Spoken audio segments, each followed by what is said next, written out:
وبيبدأ فيلمنا مع مطاردة في الغابة، وبنشوف ان في بنت بتجري وبيكون وراها شخص مقنع، والواضح انه بيكون عايز يأذيها لان البنت بتجري بسرعة وهي مرعوبة جدا. وبعدها بتقدر البنت انها تستخبى، ولكن اللي بيجري وراها مش بيسيبها وبيقدر برضه انه يلاقيها. وهنا لما البنت بتكمل جري منه بنلاحظ ان في شخص تاني بيكون موجه سلاحه ناحيتها، واثناء ما هي بتجري بيضربها بالنار وبيخلص عليها. تاني يوم بنروح للشرطية أرشانا اللي بتصحى من النوم على صوت المنبه وهي مخضوضة بسبب الكابوس اللي كانت بتحلم بيه. وبعد شوية بيجي الأرشانة تليفون من الشغل بيبلغها ان في جريمة ومحتاجينها تكون موجودة في مسرح الجريمة. وفعلا بتوصل أرشانة لمسرح الجريمة ومعاها الفريق بتاعها، وبيكون واضح قد ايه هي شخصية صارمة والكل بيحترمها. وبتعرف أرشانة انها جريمة قتل مزدوجة الضحايا فيها شخصين، وبتشوف اول شخص وبتتفقد جروحه والمكان اللي الرصاصة اخترقته. وبعدها بتروح للضحية التانية واللي تبقى البنت اللي ظهرت في اول الفيلم. وبعد معاينة مسرح الجريمة بيروح ديباك واحد من مساعدين أرشانة وبيعرفها ان هوية الاتنين لسه مجهولة بالنسبة لهم لحد دلوقتي، وبيبلغها ان هم لقوا غلاف الرصاصة الاولى اللي قتلت الشاب ولكنهم لسه ما لقوش التانية. فبتنصحوا أرشانة انه يوسع مجال بحثه عن الرصاصة التانية لان الضحية اتصابت بيها من بعيد. وفعلا ده اللي بيحصل، وبيقدروا ان هم يلاقوا وبيكونوا الرصاصتين من نفس العيار. بعدها بيتحرك الفريق من مسرح الجريمة وبتروح أرشانة ومعاها نتراج لبيت فيشال الضحية الأولى، ولكن بتفتح لهم واحدة وبتقول لهم إنها تبقى زوجته. وساعتها بيتصدموا هما الاتنين لأن في حاجة بتقول إن في علاقة بين فيشال وبين الضحية التانية اللي لسه ما يعرفوش عنها أي حاجة. ولكن بتضطر أرشانة إنها تبلغ أنيتا زوجته، واللي بتروح تبص عليه بصة أخيرة، وبيكون معاها أخوها أنيل اللي بيحاول إنه يهديها وبياخدها وبيخرجوا بره. بيتبلغ الطبيبة الشرعية أرشانة إن في آثار اعتداء على جسم الضحية. بعدها بتدي أرشانة أوامر لنتراج إنه يراجع سجل مكالمات فيشال الفترة اللي فاتت. وفي العربية بيتصل ديباك على أرشانة وبيعرفها إن فيشال قضى ليلتين وهو والضحية في فندق وكان حاجز الأوضة باسمه. وفعلا بيبعت لها تسجيلات الكاميرات اللي بتأكد إن هما الاتنين كانوا مع بعض. وبعدها بتروح أرشانة للقائد بتاعها واللي بيعرفها إن واضح إنها هتكون قضية كبيرة وهي لسه راجعة من توقف 6 شهور، وبيطلب منها تخلي بالها من نفسها. وبعدها بتروح أرشانة البيت والخاتم بتاعها بيقع، وساعتها بترجع بالزمن لورا. وفي الوقت ده بتكون قاعدة مع سيشا الشاب اللي بيكون معجب بيها، ولما بينزل حساب الأكل بيمثل سيشا إنه مش لاقي المحفظة بتاعته. وساعتها بتفتح أرشانة الحساب وبتتفاجئ بالخاتم اللي سيشا جابه لها، وبيتقدم سيشا ساعتها لأرشانة بشكل رسمي وهي بتوافق، وبيتخطبوا هما الاتنين وبيسافروا هما الاتنين مع بعض، وبيكون واضح حبهم جدا لبعض وبيقضوا وقت سعيد جدا مع بعض. وبتفوق أرشانة من ذكرياتها على اليوم التاني في التحقيق في القضية، وبيكون ديباك عارف اسم الضحية التانية وبيكون اسمها سواتي، وبيقول لها ان امها جت تتعرف عليها ولما اتأكدت انها بنتها اغمى عليها. ومن هنا بيظهر تساؤل اذا كان الهجوم اللي حصل ده هجوم عشوائي ولا مشاكل شخصية مع حد معين. وبتروح أرشانة لأنيتا علشان تسألها عن يوم فيشال بيكون عامل ازاي، لكنها بتأكد لها انه بيكون عادي جدا مفهوش اي حاجة غريبة. وبتعرفها على اصحابه من الشغل وكمان من الكلية علشان أرشانة تستجوبهم. وبعدها بيكلمها ديباك وبيقول لها انه راح لأم سواتي ولسه هيتكلم معاها. فبتروح أرشانة للطبيبة الشرعية اللي بتقول لها انها لحد دلوقتي لقت عينتين في مسرح الجريمة، واحد انسجته موجودة تحت ضوافر سواتي وده بيأكد انها كانت بتقاوم، والعينة التانية لقوها على حزام العربية. وبتقول لها ان عمر الرجلين دول من 25 ل 35 سنة. بالليل بتقعد أرشانة مع فريقها وبيقول لها ديباك انه قاعد مع أصهار سواتي واللي يبقوا اخوات أشوك زوجها، وعرف منهم ان هم كانوا دايما في مشاكل، وبيعرف منهم ان أشوك كان بيشرب كحول بكمية كبيرة وعلشان كده كان دايما بيحصل بينهم مشاكل. وبعدها بيوريها فيديو للعربيات اللي كانت ماشية في الطريق اليوم ده، وبيكون في عربية عليها نمر مزورة مش حقيقية، وبيقول لها انها دخلت في نطاق الكاميرات وما خرجتش تاني. عشان كده بتطلب منه أرشانة انه ياخد معاه قوات ويروح يدوروا عليها. تاني يوم الشرطة المحلية بيجي لها بلاغ من بيت واحد من المواطنين، فبيروح كبيل الشرطي ومعاه قوات وبيقتحموا البيت وبيلاقوه متدمر تماما، وواضح انها بتكون عملية سطو، لكنهم بيلاقوا انها جثة صاحب البيت وبيعرفوا انها واضح انها عصابة هي اللي بتعمل الجرائم المتتالية دي. والناحية التانية ديباك وباقي القوات بيدوروا على العربية اللي حواليها الشكوك في كل مكان. في الوقت ده بتكون أرشانة استدعت كل أصدقاء وعائلات الضحايا اللي أعمارهم من 25 ل 35 جاهزين علشان تستجوبهم وتاخد اقوالهم، لكنها مش بتقدر تلاحظ اي حاجه غريبه في اقوالهم. وبعد بحث طويل قدر ديباك واللي معاه ان هم يوصلوا للعربيه اللي بيدوروا عليها، ولكن الغريبه انها كانت متسابه لاي حد ماشي، لدرجه ان هم لقوا الاطفال بيلعبوا عليها، وعلى طول بيكلم ديباك أرشانة وبيبلغها ان هم لقوها. في الوقت ده بيكون تحليل العينات والطلقات اللي في جسم الضحايا شغال، لحد ما فجأة بيجي اتصال لأرشانة بيطلب منها انها تيجي المعمل حالا. وفعلا بتركب أرشانة العربية، بس بتلاحظ ان في عربية ماشية وراها لكنها مش بتلتفت ليها وبتكمل في طريقها لحد ما بتوصل للمعمل. وللشخص اللي بيعمل المعاينة بيصدمها ان سلاح الجريمة مرتبط بيها، وده لان السلاح اللي اتقتل بيه فيشال وسواتي هو نفس السلاح اللي اتقتل بيه الضابط سيشا من 6 شهور. ودي بتكون صدمة كبيرة جدا لأرشانة، وساعتها بترجع بالزمن في وقت كانت ماسكة فيه قضية اخطر مجرم موجود وهو كشاف، وبيجي لها اخبار ان هم قدروا يوصلوا للمكان اللي كان موجود فيه. وفي الوقت ده كان سيشا من ضمن فريق أرشانة واللي راح معاها قدام المكان اللي اتبلغوا بيه، وبيكون معاهم 2 كمان، ولكنهم بيكونوا مستنيين فريق الدعم. ولكن أرشانة بتكون شايفة ان هم لو استنوا اكتر من كده فممكن كشاف يهرب او حتى يخفي كل الدلائل اللي هتدينه. ولما بتسأل سيشا عن اللي المفروض تعمله بيبتسم وبيقول لها انها القائدة وتعمل اللي تشوفه. وفعلا بيتحركوا هم ال4 وبيقتحموا المخزن اللي كشاف موجود فيه، وبيكونوا حذرين جدا، لكنهم فجأة بيلاقوا قنبلة غاز اترمت قدامهم. وساعتها بنشوف أرشانة وهي بتجري على اللي كانوا معاها، لكنهم بيكونوا على الأرض مصابين إصابات خطيرة، وللأسف بيكونوا سيشا فارق الحياة. ومن ساعتها دخلت أرشانة في حالة اكتئاب وحزن شديدة، وما كانتش قادرة تتخطى اللي حصل لخطيبها قدامها، وبتلوم نفسها على اللي حصل له. وبعد ما بترجع الشغل مرة تانية بتدخل المكتب على رئيسها، بتلاقي 2 من مكتب الاستخبارات موجودين، وبيبلغها رئيسها ان مكتب الاستخبارات هو اللي هيمسك قضية كشاف، وده بسبب حساسية القضية. وبتكون أرشانة معترضة على القرار ده لان هي اللي بتكون عايزة تقبض على كشاف، لكنها مش بتقدر تعمل اي حاجة ساعتها. وبنرجع للوقت الحاضر مرة تانية، وبتمشي أرشانة من المكان وهي مصدومة من غير ما تقول ولا كلمة، وبتروح بالمعلومة لقائدها علشان تبلغه بيها. وساعتها بتعرض عليه مرة تانية انها تشتغل على القضية بتاعة كشاف مع الاستخبارات، وساعتها بيوعدها انه هيتكلم مع المفاوض ويشوف يقدروا يعملوا ايه. في الوقت ده بنلاحظ ان بيكون في شخص بيراقبهم من بعيد، وبعدها بتطلع أرشانة على مكتبها وبتستدعي ديباك. وفعلا بيدخل ديباك وبيقعد وبتسأله اذا كان اتأكد 100% ان سواتي ملهاش اي علاقات تانية غير بفشال، وهو بيأكد لها انه عمل تحرياته كويس، لكنه بتصدمه بالصور اللي ماسكاها في ايديها واللي بتكون ليه هو وسواتي، وبيتضح انه كان على علاقة بيها وما قالش لحد. بنرجع بالزمن وفي الوقت اللي أرشانة كانت بتتكلم فيه مع قائدها، وساعتها بتروح للشخص اللي كان بيراقبها وبتسأله ليه ماشي وراها وبيراقبها. ساعتها بيعرفها ان محقق خاص جاله أشوك زوج سواتي من مدة علشان يراقب مراته لانه كان بيشك فيها، وفي الوقت ده قدر انه يعرف علاقة سواتي بديباك، علشان كده كان مشي وراها بعد ما عرف ان ديباك واحد من فريقها وبيديها الصور وبيمشي. هنا بتبدأ أرشانة ونتراج ان هم يتعاملوا مع ديباك على انه مشتبه فيه، ولكنه ديباك بيقول لأرشانة انه ساعة الجريمة كان في المناوبة الليلية بتاعته، وممكن تتأكد من ده عن طريق الكاميرات. وبضغط أرشانة عليه بتعرف منه انه اتعرف على سواتي عن طريق برنامج مواعدة، وعرف انها ما كانتش مرتاحة مع زوجها، وبعد فترة من تقربهم من بعض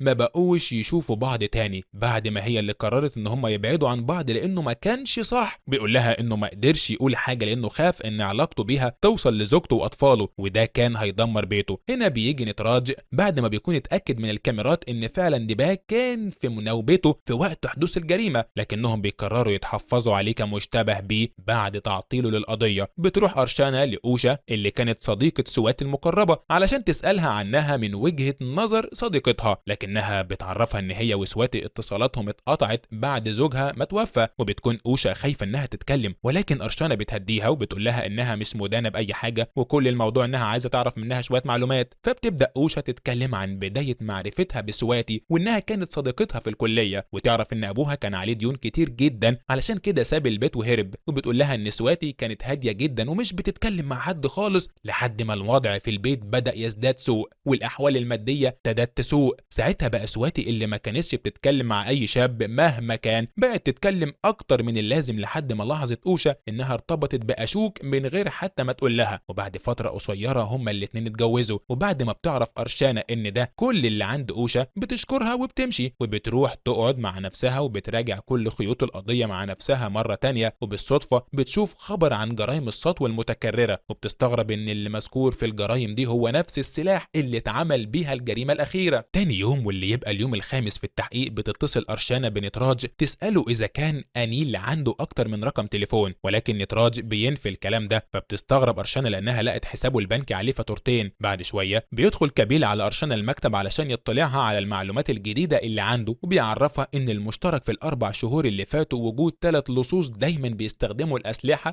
لتهديد المواطنين، وبيعرفها إن في مسن مات في حادثة سطو فاشلة وهو ده البيت اللي هو راحه. وبعد شوية بيجي لها نتراج بأدلة جديدة وهي سجل مكالمات بين أنيل وبين شخص عنده سجل جنائي كبير اسمه سانتوش، ولما بتسأله المعلومات دي كانت فين من الأول بيعتذر لها نتراج لأنه نسي إن تليفون والده المتوفى هو لسه بيستعمله، وهو ده اللي عمل من عليه مكالماته مع سانتوش. وهنا بتطلب أرشانا منه إنه يتصل بأنيل ويطلب منه يجي. بعدها بتتفاجئ أرشانا بتليفونها بيرن وبيكون ضابط الاستخبارات اللي كان عند رئيسها في المكتب، وبيقول لها إنه موافق إنها تيجي لمدة 6 شهور عشان تشارك في قضية كشاف. وده بيكون موقف محير جدا لأرشانا لأنها ما تقدرش تسيب القضية اللي شغال عليها، وساعتها بتعمل أكتر حاجة مش عايزاها وهي إنها بترفض عرضه وبتفضل إنها تكمل القضية. بتدخل لأنيل وبتوري له المكالمات اللي بينه وبين سانتوش، ولما بيحاول يتهرب بإن سانتوش شغال على العربية بتاعته بتقول له إن شخص مجرم وأقل مكالمة كانت بينهم مدتها نص ساعة، وبيحاول يكمل كذب عليها. بس ساعتها هي بتتعصب وبتطلب منه يعترف لها بكل حاجة قبل ما يقبضوا على سانتوش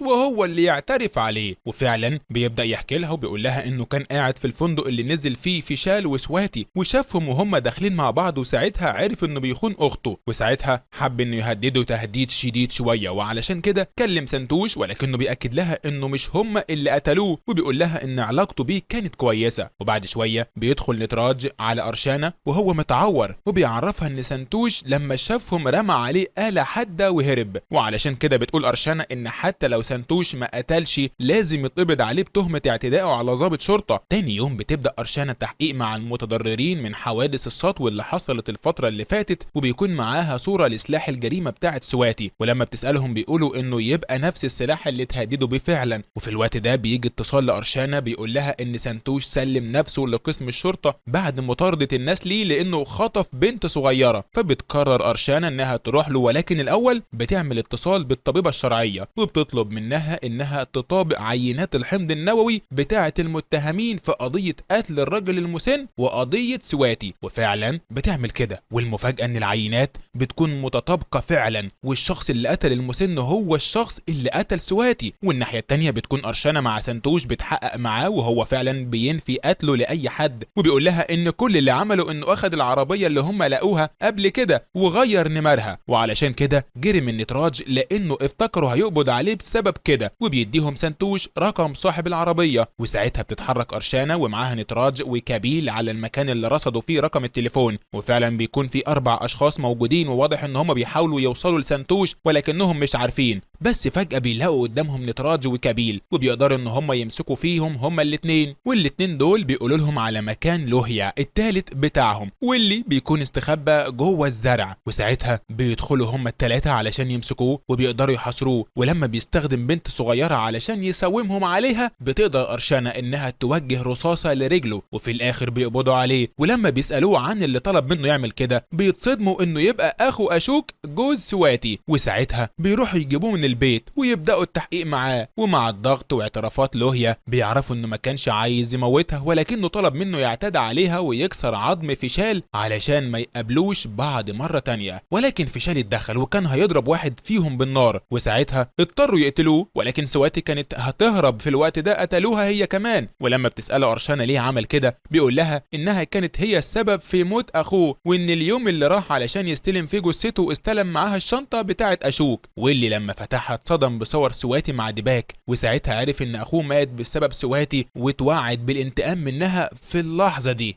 لكنها بتعرفه ان في ناس ماتت ملهاش ذنب وانه هيدفع تمن اللي عمله ده كويس قوي. بعدها بيروح يقبضوا على اخر ضلع وهو اللي جاب لهم السلاح من كشاف، ويبقى الراجل بتاعه كيرلو. وبكده بتكون القضية اتقفلت وبتبقى أرشانا اثبتت جدارتها، وبتقدر انها تروح كمنتدبة مع فريق الاستخبارات علشان قضية كشاف اللي قتل خطيبها وباقي القوات وعمل مذبحة كبيرة. وفي اليوم ال96 بتقدر أرشانا انها تحدد مكان كشاف، ولكن المرة دي بتتحرك وهي وجاية معاها باقي القوات، وبيكونوا في طريقهم للمكان اللي فيه كشاف.